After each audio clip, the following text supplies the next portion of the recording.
Bienvenidos, bienvenidas. En el día de hoy vamos a estar charlando con Juan Ávila de Creativos Digitales sobre la educación y cómo la tecnología la está atravesando. ¿Cómo, Juan? Buenas tardes, Nacho. Muy bien, gracias por la invitación. Bueno, por favor, gracias a vos por venir. Bueno, me gustaría arrancar hablando un poquito sobre cómo ves los procesos de la tecnología dentro de la educación.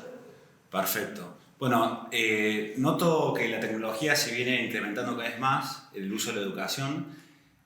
Hubo dos grandes periodos, si bien la tecnología se venía usando, previo al confinamiento que hubo forzoso en el mundo, venía evolucionando a un ritmo. Post-confinamiento la tecnología entró de manera completa, digamos, en los procesos educativos, porque no había otra manera de educar y de continuar con la vida normal. Presencial. Entonces, exacto. Entonces la tecnología penetró forzosamente, se aceleró esa evolución que se venía dando. Yo estimo que se aceleró en unos 4 o 5 años y hoy en día pensar en educación, los procesos educativos sin tecnología es casi imposible. No va a haber un retroceso y la tecnología llegó para quedarse, pero llegó para quedarse de una forma positiva. Bien. Como una herramienta más que ayuda a la educación en general. Bien, por ahí dentro de las estructuras educativas tradicionales tendemos como mirarlo como un poco como el enemigo por ahí o lo que le va a quitar preponderancia al docente tal vez. ¿Vos lo ves como algo positivo que viene a acompañarlo? Es positivo, sin lugar a dudas. De hecho, creo que eso que mencionabas es un paradigma que se está quitando. Los propios docentes, directores, padres, hijos, todos estamos entendiendo que la tecnología en realidad es un aliado. Bien. Que permite que una persona que está en situación vulnerable, que no puede llegar a un colegio o que carece de información porque tal vez no tiene un libro físico, a través de la tecnología pueda equipararse y sin lugar a dudas democratiza la educación en grandes niveles. Sin embargo, bueno, este preconcepto que había de que la educación o que la virtualidad o la tecnología podía ser un competidor, está todavía, hay pequeñas barreras, pero se van a ir rompiendo, cayendo con el tiempo. De a poco, seguramente. De a poco, exacto. Bien. Para ir bien al centro y un poco lo que hacen ustedes en Creativos Digitales, ahora nos va a poder comentar un poquito más en profundidad. ¿Cómo le contamos hoy a un joven por qué es importante que pueda aprender a programar? Perfecto, muy buena pregunta, Nacho. A ver, la programación en sí es una herramienta más que fomenta habilidades de fondo que están por debajo de la programación, que son habilidades como el pensamiento lógico, el pensamiento creativo, la comunicación, la colaboración, que en realidad a través de la programación estas habilidades se desarrollan más, se potencian más, y lo interesante es que estas habilidades no son solamente para que un joven, un estudiante en el futuro sea programador de una empresa de software, sino que son habilidades que se desarrollan y que permite que el individuo las pueda aplicar transversalmente a cualquier ámbito de la vida, al deporte, a la ciencia, al arte, a la ingeniería también, o a cuestiones técnicas, y no solamente para el futuro, sino que para el presente. Sí, ya hablar de futuro es medio como utópico, está pasando ahora. Está pasando ahora, absolutamente. Entonces, niños y niñas de 3 años que aprenden a programar, en definitiva lo que están haciendo es desarrollar habilidades que les va a servir para que a partir de los 3 años, no de los 30, sino de los 3 años, tomen mejores decisiones en la vida en cualquier ámbito. Bien. Bien, esto que me estabas diciendo recién, no llevarlo por ahí al límite de una edad de 18, 20, 25, sino desde edades muy tempranas, en donde por ahí tenemos, y vuelvo un poco a los prejuicios, nos imaginamos a alguien que programa, a alguien encerrado como en un escritorio, sí, solo, aislado del mundo, no sé, mirando Big Bang Theory. Sí. ¿Cómo es esa mirada de la programación aplicada a un trabajo en equipo por ahí o aplicada interactivamente en el aula? Bueno, absolutamente lo que decís, digamos, hay también un paradigma de que el programador está en un cuarto oscuro, con una pantalla monitor verde, ámbar, con anteojos y encerrado en su mundo, y la realidad es que la programación es todo lo contrario de eso. La programación es trabajo en equipo, es comunicación, es creatividad, porque para lograr un objetivo en programación se tiene que fallar muchas veces y se tienen que pensar distintas maneras de llegar hasta que se logra. En ese proceso de falla hay mucho de creatividad. Y si lo llevamos a un ejemplo, siempre hacemos la analogía de una película de Hollywood. Ah, bien. Programar tiene distintos roles, así como una película de Hollywood. Existe un director, un productor, un sonidista, un especialista en la parte visual, un especialista en modelado 3D, Bien. una persona que escribe el script. La programación es tan amplia como todos esos roles. De hecho, como programador uno puede trabajar en la parte de calidad, de diseño, de lo visual, de la base de datos que está en el fondo, de la gestión de recursos. O sea, no solamente escribiendo código, Bien. que a su vez para escribir código se necesita colaborar y comunicar mucho con el equipo. Ya diría que no existe nada, ninguna aplicación, ningún software, ningún videojuego que se programe de forma individual. Siempre es en equipo. Bien, por eso vemos a veces metodologías de trabajo como Scrum, por ejemplo, tan fundamentales en la industria. Correcto, correcto. Lo que hace la metodología de Scrum es justamente poner en un punto de sincronismo a un gran equipo de trabajo para que puedan planificar las próximas semanas de trabajo, pero siempre en colaboración y en comunicación con el equipo. Bien, vamos como dándole forma a este concepto y derribando mitos, tal vez de cómo la tecnología termina atravesando la educación. Me gustaría traer a escena a este joven o a esta joven que tiene tal vez 18, 19 años y que está pensando estudiar, por ejemplo, abogacía o contaduría, por nombrar algo clásico. ¿Por qué crees que es importante que sepa programar en cuanto al core de que puede llegar a pensar, pero yo voy a ser abogado o abogada? ¿Por qué tengo que aprender a programar? Bueno, hay un desafío que siempre hacemos a familias, padres, madres, abuelos, docentes, directores, que es que piensen al menos 3 vocaciones o 3 profesiones que no estén atravesadas por la tecnología. Y la realidad es que si hacemos esta pregunta a la audiencia, les va a costar encontrar una. Realmente es muy difícil. No existe hoy en día alguna profesión, alguna vocación que se pueda pensar a 2 o 3 años sin la tecnología. Un abogado, un médico, un contador, un odontólogo, un arquitecto, sí o sí tiene que entender, comprender y dominar la tecnología. No necesariamente crearla, pero sí comprenderla para usarla como una herramienta. Entonces, volviendo a la pregunta, ¿por qué un adolescente de 17, 18, 19 años creemos que tiene que familiarizarse con la tecnología? Justamente por esto, porque no va a encontrar ámbito en la vida en el cual no necesite usarlo, y si lo usa adecuadamente va a ser una herramienta que le va a facilitar mucho su profesión, va a poder ser más eficiente y va a poder ser parte del sistema y no va a quedar relegado. Hoy vemos muchos jóvenes que lamentablemente llegan a la edad de 17, 18 años sin haber estado en contacto con tecnología y bueno, van a tener un desafío un poco más grande en el futuro para familiarizarse. Claramente, cuando una persona ya avanza en edad, es cada vez más difícil o cada vez menos permeable de absorber conocimiento. Bien, y pierde esa capacidad de absorción, que la conocemos todos, la vivimos de hecho, internamente. De hecho, hay un dato no menor que nos sorprendió cuando lo vimos, que es que vamos a decir, más del 80% de los adolescentes saben ya a los 15 años que van a estudiar carreras que no están directamente relacionadas con la tecnología o carreras tradicionales, como medicina, contador, psicología y abogacía. Y en realidad sucede esto, hay un estudio que indica que sucede esto, que más del 80% elige esas carreras porque no estuvieron esos jóvenes familiarizados con la tecnología en edades tempranas. Bien. Entonces, ¿qué sucedió? Fueron creyendo de forma equivocada que la tecnología es difícil, que la tecnología es matemática, que la tecnología es rígida, que la tecnología no es creatividad. Las imágenes que se construyen. Exacto. Y a medida que fue pasando el tiempo fueron perdiendo ese interés por acercarse.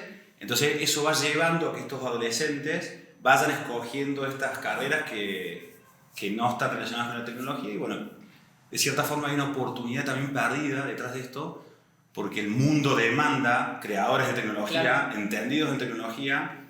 Hay empleabilidad plena, por ejemplo, en la industria del software. Lo vemos en las noticias. Exacto. Inclusive con salarios superiores a la media, en algunos casos dolarizados. Exacto. Entonces, de cierta forma, somos como una gran fábrica de vocaciones mal encaminadas.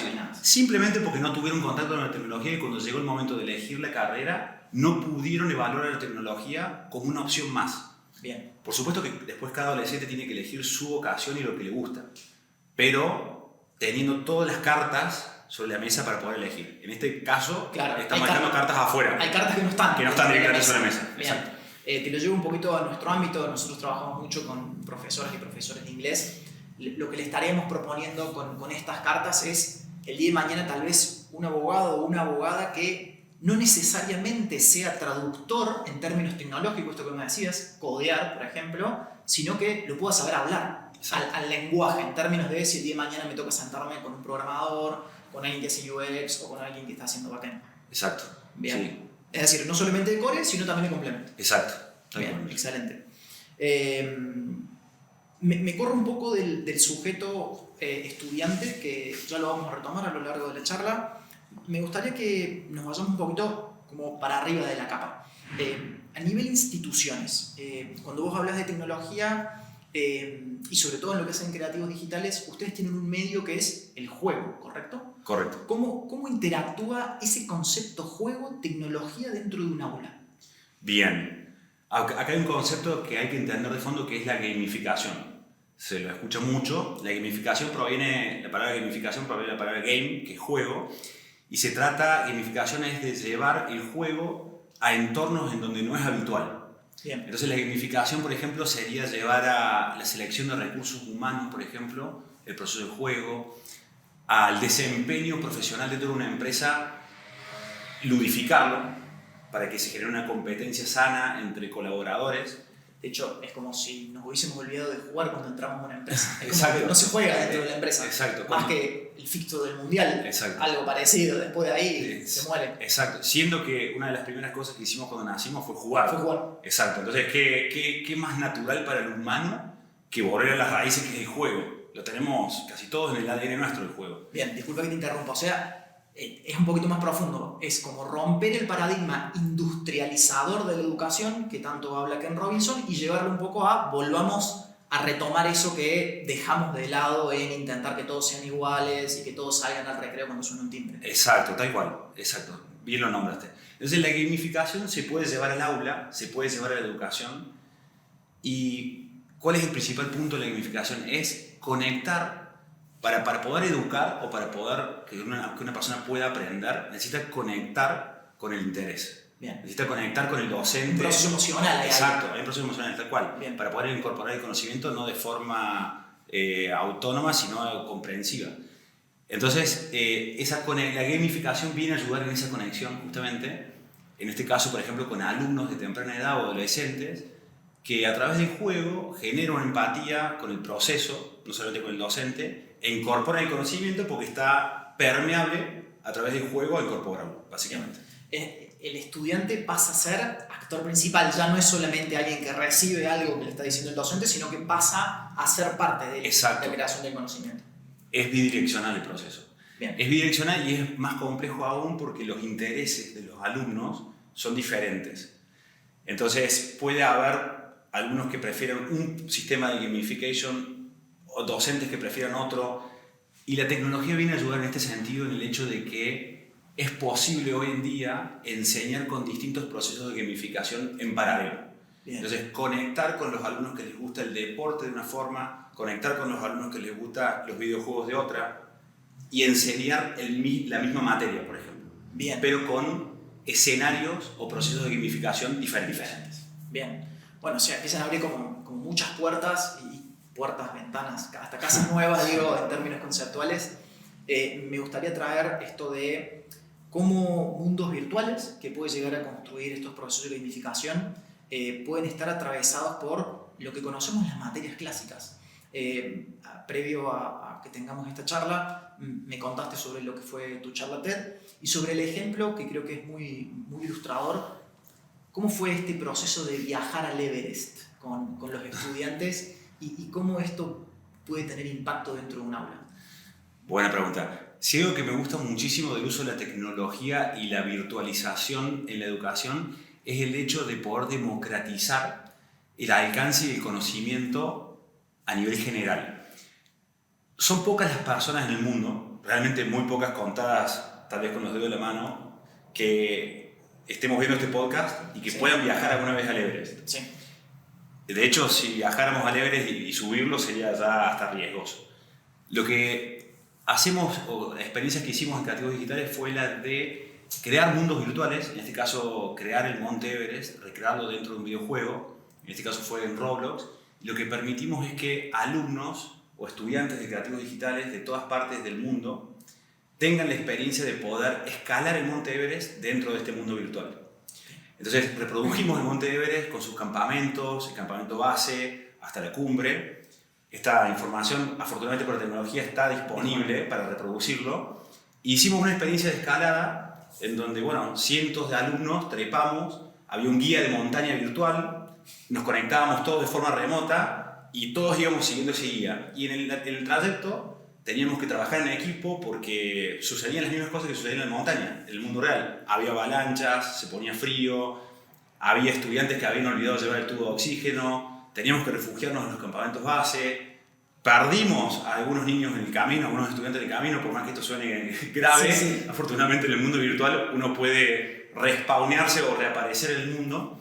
Simulaciones. Exacto, En simulación. donde te equivocas y tal vez el error no pasa nada. Exacto. Hay otra vida. Hay otra vida, hay otra vida. Entonces logramos reproducir la experiencia de trepar al Monte Everest, de vivir al menos un poquito, un porcentaje. Los alumnos pudieron aprender sobre los Himalayas, sobre el trabajo en equipo, sobre geografía, sobre trabajo de montaña. Todo esto sin riesgo, cada uno en su casa, todos colaborativos en el mismo servidor.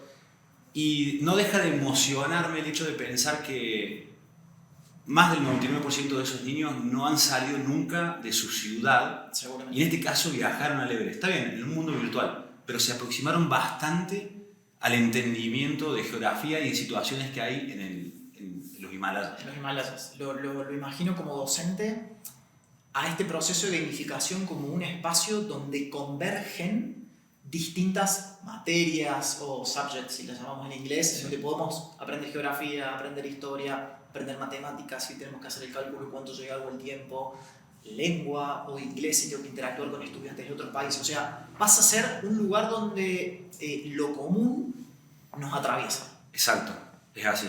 Y así como existe esta experiencia que hicimos de Everest, con otros grupos de alumnos viajamos a Florencia, a la ciudad de Italia, por ejemplo, la conocimos París. Cuando Messi hizo el pase del Barcelona al PSG, hicimos una experiencia en donde reprodujimos París y reconstruimos todos juntos de forma colaborativa en un servidor el estadio del PSG. La verdad es que no tiene límites lo que uno puede hacer. Estos mundos virtuales aproximan bastante la realidad. Bien. Y sitúan a niños en temprana edad en espacios culturales virtuales que después les sirve cuando lo van a conocer el espacio físico también.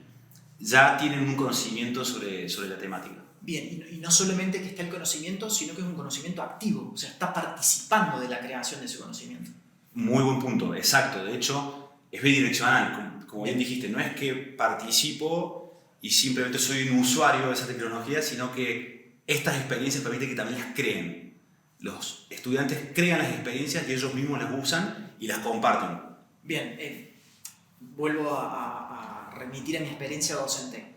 Dejamos de hablar de un estudiante pasivo, pasamos a hablar de un estudiante creativo, bien, que es parte del proceso de la creación y que tiene un fomento hacia ser partícipe de eso más alto que el que no lo tiene. Absolutamente. Se trata de una cuestión de estímulos. Quien recibe el estímulo de crear tecnología o de crear espacios virtuales va a tener justamente más posibilidades que aquel que no solamente cree que puede ser usuario. Claro. Vamos a darle un ejemplo. Usar un videojuego o crearlo y usarlo. Bien. Y compartirlo con tus amigos, con la familia, y que a su vez tu grupo de amigos lo mejore y que sea un proceso iterativo donde pueda llegar al mundo ese videojuego. Bueno, eso sucede. Bien. Eso sucede. Es diametralmente opuesto una realidad sobre la otra, ser usuario contra ser el que lo termina creando. Exacto. O sea, no hay punto de comparación. Yo lo veo por ahí, suena un poco duro, pero es como el mundo de los zombies, Claro. en donde solamente hay usuarios de tecnología y que personas que van caminando por la vereda mirando el celular simplemente, y tenemos un mundo de los creadores, que son los que crean esas aplicaciones, los que dominan y los que lo usan a su favor. Bien, sigo tu ejemplo, un poco más vinculado a pastor oveja. Sí, correcto. Bien, el que toma las decisiones, el que dice a dónde ir y el que sigue, sigue. o el que toma lo que le dicen. Correcto. Bien. Yo no veo mal también que haya ovejas, digamos, en el sentido de que no todos vamos a ser creadores de tecnología, no todos nos tiene que gustar, pero sí creo que todos tenemos que entenderla. es como el idioma, o sea, no podemos desenvolvernos en el mundo sin poder hablar, sin poder comunicarnos. Bien. Entonces, hago una analogía, digamos, no puedo decir, bueno, yo me voy a mantener callado toda mi vida, aislado y voy a hacer la mía porque, bueno, vivimos en comunidad. Lo mismo con la tecnología, que no deja de ser una herramienta. Tenemos que entenderla porque atraviesa toda nuestra vida. Y aparte es inevitable.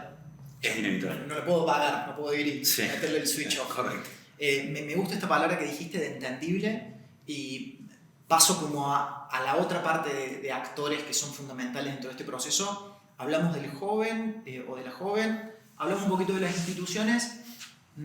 La parte de entender, ¿qué desafíos ves como padre y qué le podés transmitir a los que son padres o madres en este preconcepto que hay de que mi hijo o mi hija están todo el día con los jueguitos? ¿Cómo lo mirarías desde otro foco que es el que estamos intentando descubrir? Bueno, creo que es un desafío que tenemos todos, el hecho del tiempo que los jóvenes pasan en pantalla y de cómo nos atrapa esta gamificación, los videojuegos, la producción que tienen. Hay videojuegos que es casi imposible que no nos atrapen porque tienen una producción de 5 años de desarrollo con psicólogos, con los especialistas en cómo atraparnos, de cierta forma. Claro. Ahora bien, como padres tenemos que regular el tiempo, tenemos que tomar la tecnología responsablemente, no podemos dar rienda suelta porque si no nos pasaríamos todo el día. Y yo creo que hay que elegir las batallas y hay que transformar a este tiempo en pantalla en algo positivo. Bien. Es posible usar los videojuegos para aprender y para enseñar. Eso es algo que recién ahora se está sabiendo.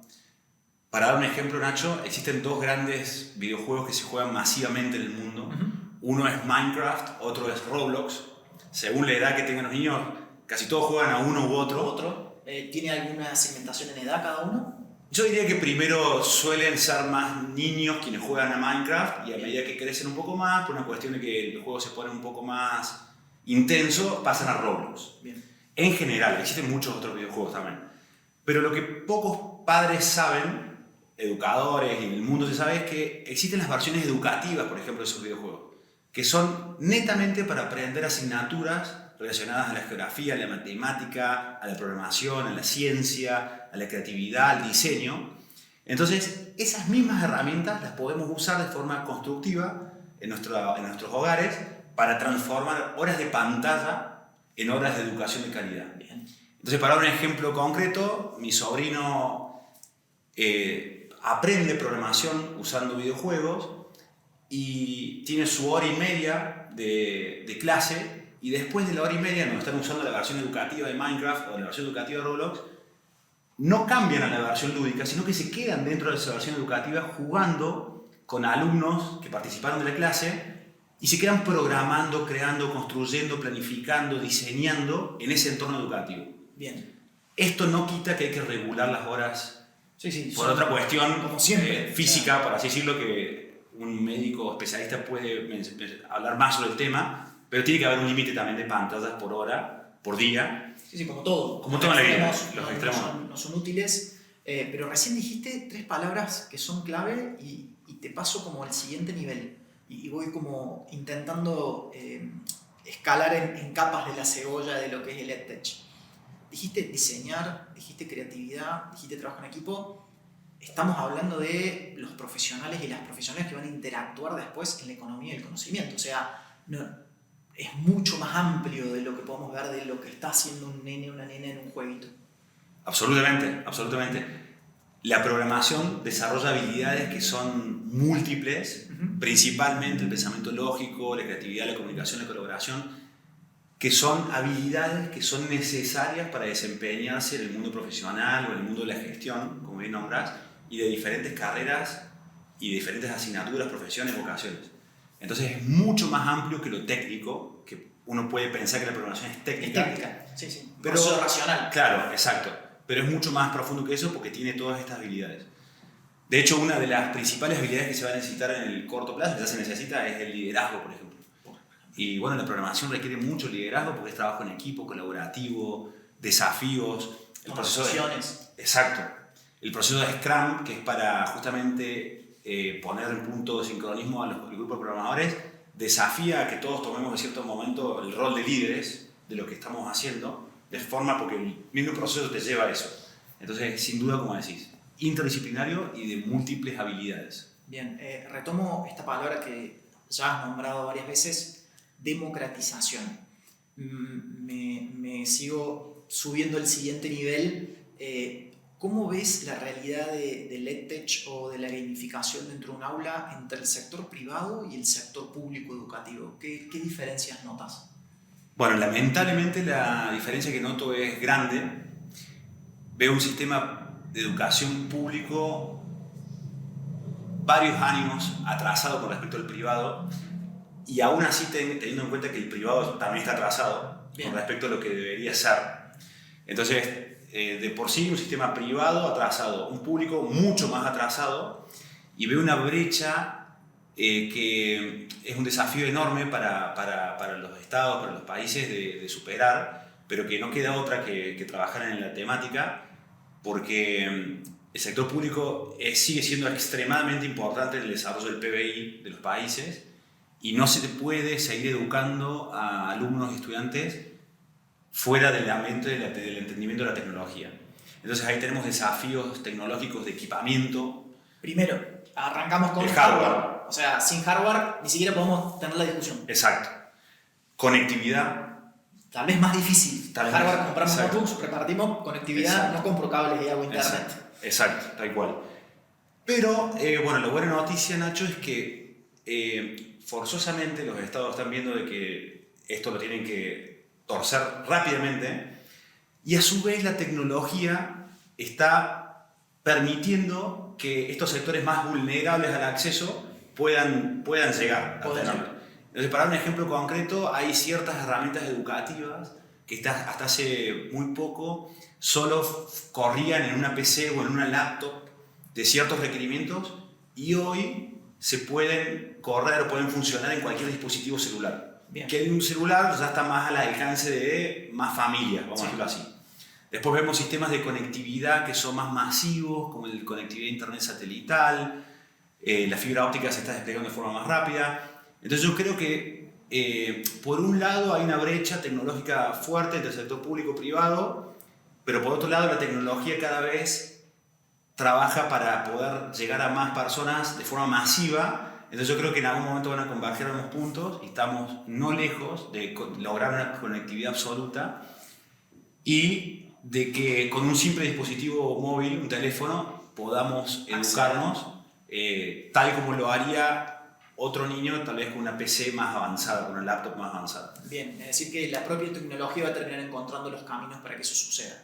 Exacto, esa es la respuesta. Como pasó con el fintech, tal vez. O sea, una industria que era inaccesible para alguien muy lejos de un banco físico, hoy en día lo tiene en su celular. Así es. Bien. Recién hablábamos, Juan, sobre un poquito la analogía de cómo la programación estaba vinculada a lo que fue el proceso de la introducción de enseñar inglés en los colegios. Esta introducción dentro de la programación en los colegios, ¿cómo se vive hoy en día? ¿Cómo un directivo o una directiva de una institución toma la decisión de decir, bueno, metamos la programación dentro del aula? ¿Cómo los acompañan ustedes de Creativos Digitales?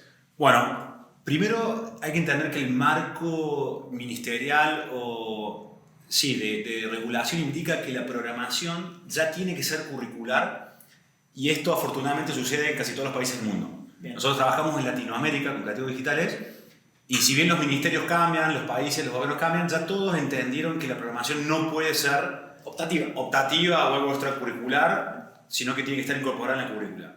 Ahora existe un gran espacio a llenar entre esta necesidad de hacerlo curricular y las posibilidades o conocimientos que tienen los colegios. Y ahí es donde trabaja Creativos Digitales como un socio estratégico de las instituciones educativas para lograr la accesibilidad, esa primera capa que falta, que es el conocimiento de cómo incorporar la programación en el colegio y cómo hacerlo en los primeros años, es donde trabajamos nosotros justamente. Y trabajamos con un proceso en el cual le mostramos al colegio que es posible hacerlo, que lo puede hacer con sus propios docentes, que no tiene que ser por qué ser traumático, y lo acompañamos en este trayecto para que los colegios tomen la enseñanza de programación como algo institucional, para que se empoderen de ese conocimiento y no dependa de voluntades individuales. Exacto, porque eso sucede mucho en colegios que la programación depende de un profesor o de alguna academia, pero cuando eso se corta o el profesor se jubila, se cae el proyecto. O se fue del colegio. O se fue del colegio, tal cual. Bien, es decir, hay como un acompañamiento típico del proceso de software de implementación, donde están codo a codo para que eso pueda suceder. Tal cual. Nosotros trabajamos con una solución integral, que es producto por un lado, porque entregamos todas las clases, la academia, las certificaciones, el software con el cual enseñamos a programar, pero también, igual de importante, es el servicio de capacitaciones, acompañamiento, mejora y retroalimentación constante. Entonces el colegio siempre tiene en Creativos Digitales un aliado estratégico para que la programación evolucione, porque a su vez lo que se enseña hoy de programación no es lo mismo que se va a enseñar en 5 años. No, seguro. Y para que ante cualquier desafío que vio el colegio, que puede ser la jubilación de un docente, la rotación, la falta de capacitación, para que ante cualquier desafío el proyecto continúe. Desde el punto de vista del alumno, la enseñanza nunca se corta. Bien, me queda claro el proceso, sobre todo en este como de long life, o sea, lo ven a lo largo del tiempo y no solamente como algo de una oportunidad que tal vez en 3 años. Correcto, exacto, bien. Exacto. Bueno, para hacer un poquito de recapitulación, hablamos del estudiante, las ventajas de la programación, dijimos que no es solamente técnica las ventajas, hablamos de algunas cuestiones más vinculadas a la economía y conocimiento, abordamos el rol del docente, abordamos el rol de un poco el Estado, abordamos el rol del directivo y me gustaría pasar como a esto que dijiste recién de que ustedes trabajan en términos latinoamericanos. ¿Podés llegar a encontrar patrones o problemáticas similares entre un estudiante de Perú, por ejemplo, de Colombia, con alguien de Argentina? Sí, absolutamente. Notamos cuando Creativos Digitales se abrió de Argentina a Latinoamérica y al mundo de cierta forma, porque también tenemos unos clientes de Europa y de Asia, notamos que la problemática de la enseñanza o de la accesibilidad a la enseñanza de la programación en instituciones educativas de toda Latinoamérica es muy similar. Bien. Nuevamente, los marcos regulatorios le dicen a las instituciones educativas que tienen que enseñar. De eso ya no queda ninguna duda. Y casi todas las instituciones educativas tienen el mismo problema. A su vez, hay una convención que indica cómo se tiene que enseñar la programación, que está bastante alineada en todos los países, entonces tampoco la currícula es un gran problema. Hay pequeños matices o sabores particulares en algunos países, pero son menores, vamos a decir así que el 80% es muy parecido. Entonces, para sorpresa positiva, entendemos y vimos que Latinoamérica vive una problemática parecida, y al ser parecida, la solución es también parecida para todos.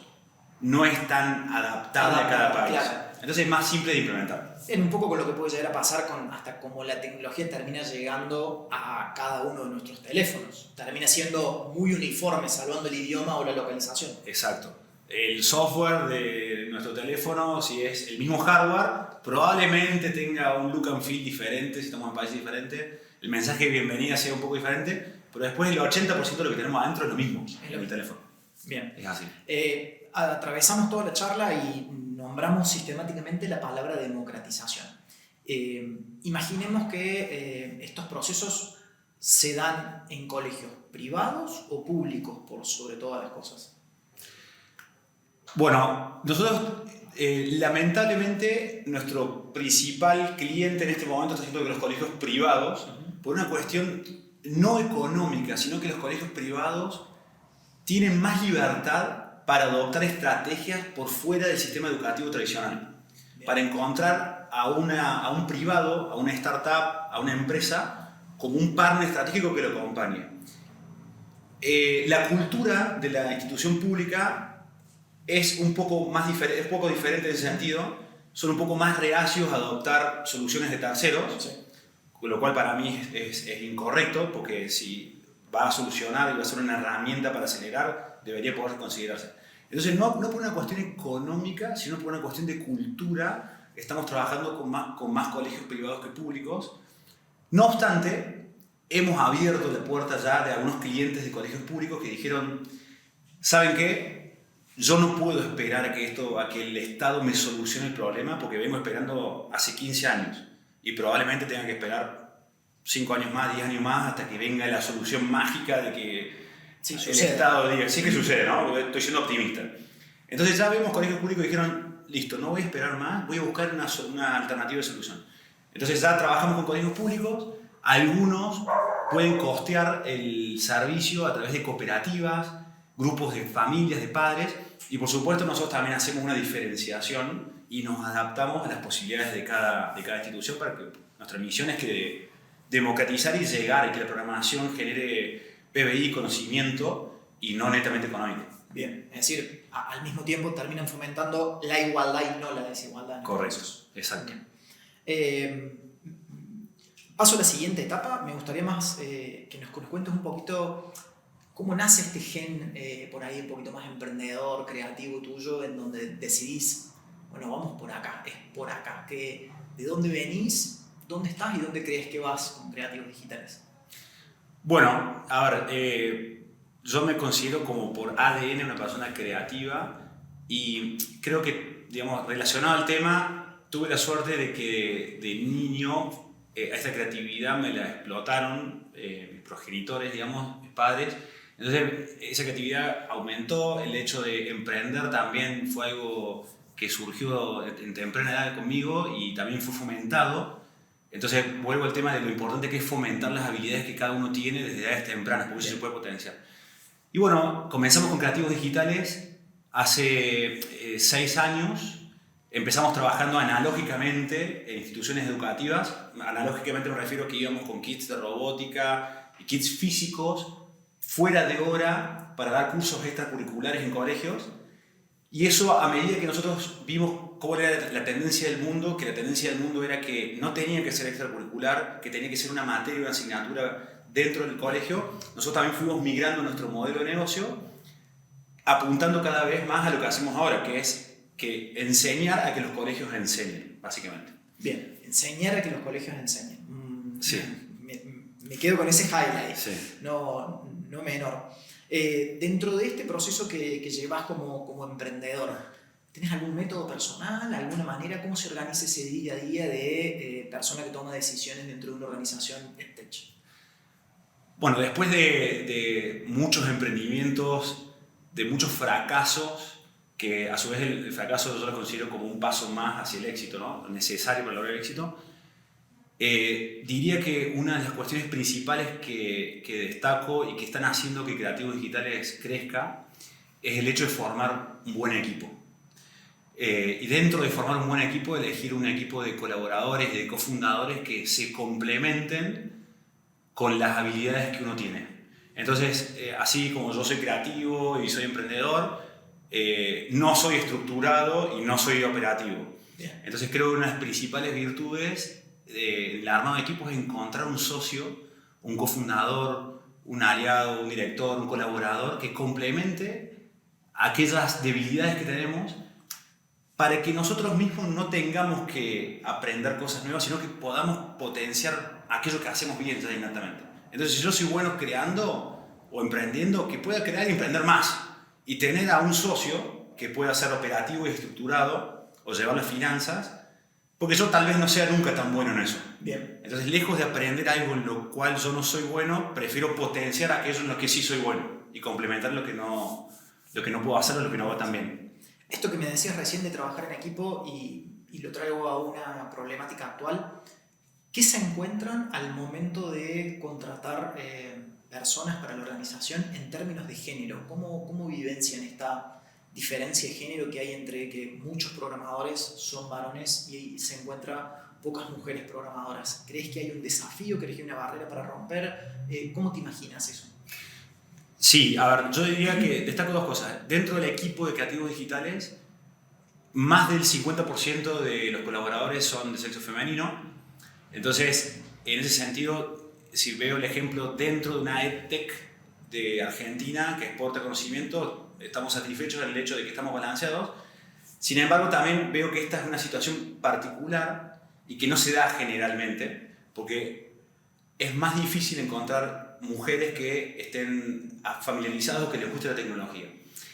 Y si bien no soy un experto en la temática, entiendo que hay cuestiones culturales relacionadas. No es una cuestión de gusto, sino que es cultural. A la mujer desde temprana edad se la asocia más con otras habilidades y con otros desafíos. a la mujer también se la castiga un poco más ante el fracaso y la mujer no quiere asumir tanto el riesgo de fracasar como si se le entrega a un hombre. Por ejemplo, el hombre que falla no está tan mal visto como una mujer que tal vez le va mal. Entonces es un peso que se lleva a la mujer, una sobrecarga de no poder fallar. Y la programación es 99% falla. Bien. O sea, para lograr resolver un problema en programación, lo más probable es que hagamos 100 códigos hasta lograr el código que resuelve el problema. Esos 99 fueron falla. Entonces, hay que aceptar esa falla.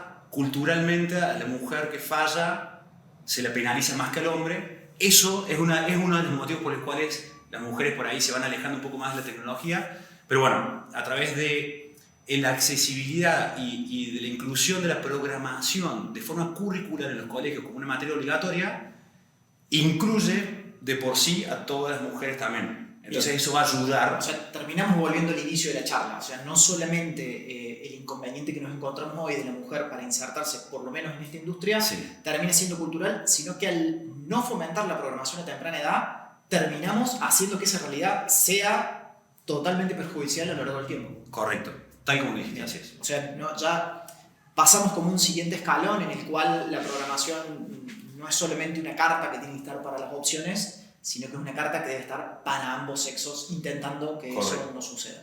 Así es. Bien. Bueno, vamos terminando la charla. La verdad que podríamos estar hablando creo que una hora más. Nuevamente, como docente, y si bien me siento interpelado, me toca dar la materia de tecnología dentro del siglo XXI, así que puedo dialogar con vos en términos muy parecidos, pero me gustaría cerrar con dos cosas. La primera es, ¿cómo te imaginas esa aula de acá a 5 años? Bueno, me imagino colegios públicos y privados, ambos con acceso a la misma tecnología, a la misma currícula, a las mismas herramientas educativas, porque noto cómo esta democratización que está habiendo en cuanto a la necesidad de hardware y de conocimiento está alcanzando, digamos, al mundo y lo está emparejando. Entonces me imagino de acá a 5 o 10 años un país, un mundo, una región, Latinoamérica como región, en donde no haya tanta brecha. Veo que eso se está derribando de a poco, y en donde jóvenes de 16, 17 años puedan evaluar a la tecnología como una opción más de profesión, de continuidad, de carrera, muchísimo más que lo que están haciendo ahora, básicamente. Bien. Un futuro mucho más democrático en términos de cómo llegan estas soluciones al aula. Exacto. Bien. Y la última, nos gusta siempre dejar como una serie de herramientas. Te voy a preguntar dos. Imaginemos a alguien que no tiene la posibilidad de acceder al servicio que brinda Creativos Digitales, ni en su institución, ni de manera privada. ¿Cómo debería ese joven o esa joven o ese padre, madre que está viendo en este momento, por dónde lo podrías llevar a ese estudiante? Mirá, empiecen por acá. Bueno, afortunadamente hoy existen herramientas que están al acceso de casi todos y que permiten el autoaprendizaje y el autoconocimiento.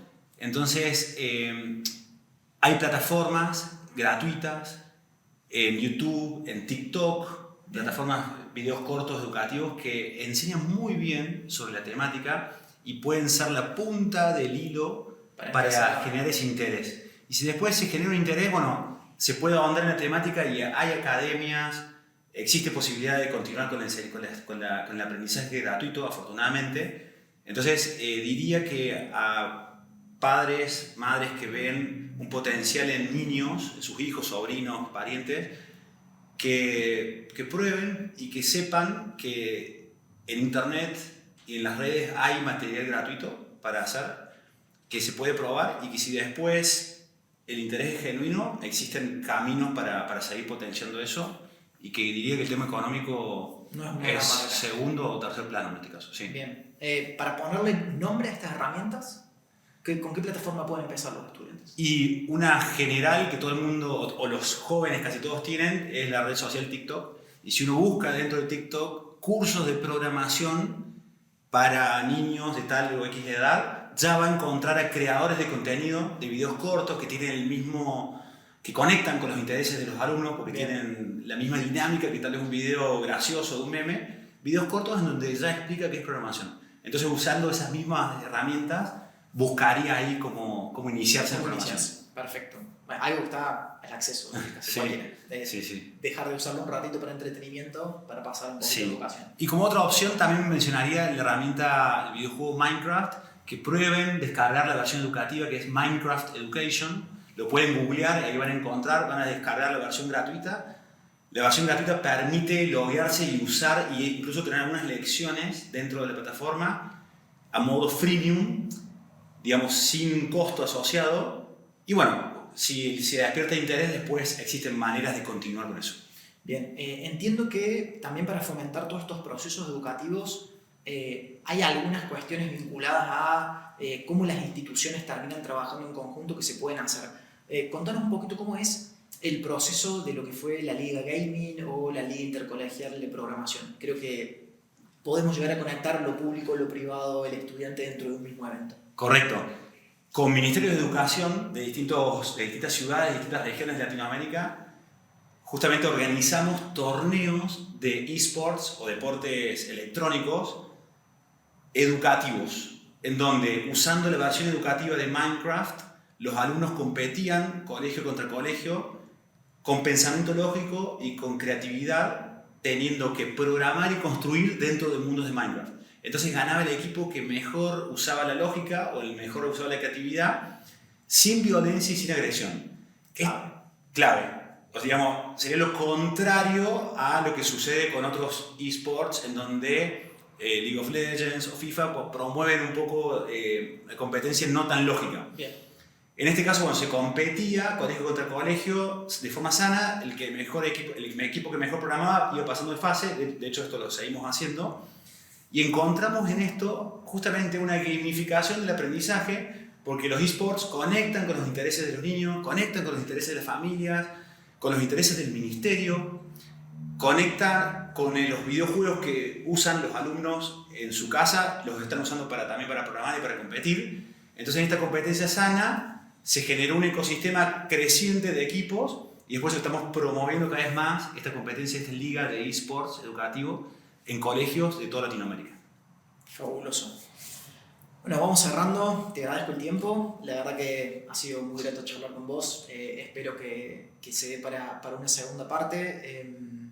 ¿Dónde te pueden encontrar? ¿Cómo hacen para poder dar con la solución que brinda Creativos Digitales? Bueno, ante todo, Nacho, es recíproco. Muchas gracias. Le pasé muy bien. Gracias por la invitación. Estoy muy contento. Y para tener más información sobre Creativos Digitales pueden entrar a www.creativos, hay un guión en el medio, digitales.com. Nos pueden googlear, seguramente nos van a encontrar. Y bueno, estamos disponibles para que niños y niñas de toda Latinoamérica y colegios, instituciones educativas nos contacten y que seamos sus guías en esta iniciación de la enseñanza de la programación para alumnos de toda Latinoamérica. De toda Latinoamérica. Bueno, la verdad que nos gusta cerrar siempre este tipo de charlas con algún regalo. Tenemos la oportunidad de darle un regalo a Juan en este momento. La verdad que antes de darle el regalo, me gustaría preguntarle, ¿libro, serie, algo para recomendar vinculado a la temática que venimos hablando? Libro, en cuanto a emprendedurismo, recomiendo uno que se llama Sprints, lo digo como CEO de Creativos Digitales. El libro Sprints lo recomiendo porque muestra un proceso sobre cómo probar y fracasar rápido, y es algo que en las startups o en las empresas tenemos que hacer constantemente, que es prueba y error hasta dar con el producto o con el servicio que es Product Market Fit, digamos que le sirve a la comunidad y que se puede vender. Eso lo digo desde el punto de vista de SEO.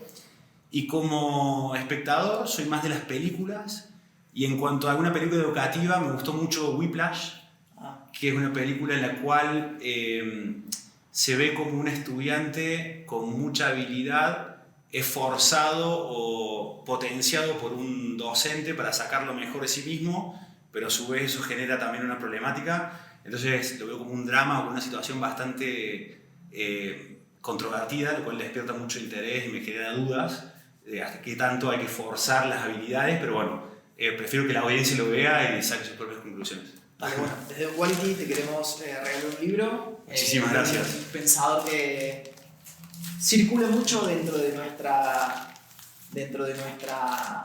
empresa. Después, bueno, tendremos un momento para charlar. Muchísimas gracias, Nacho. Gracias a vos y a todo el equipo que trabajó. Fantástico. Por favor. Gracias. A vos.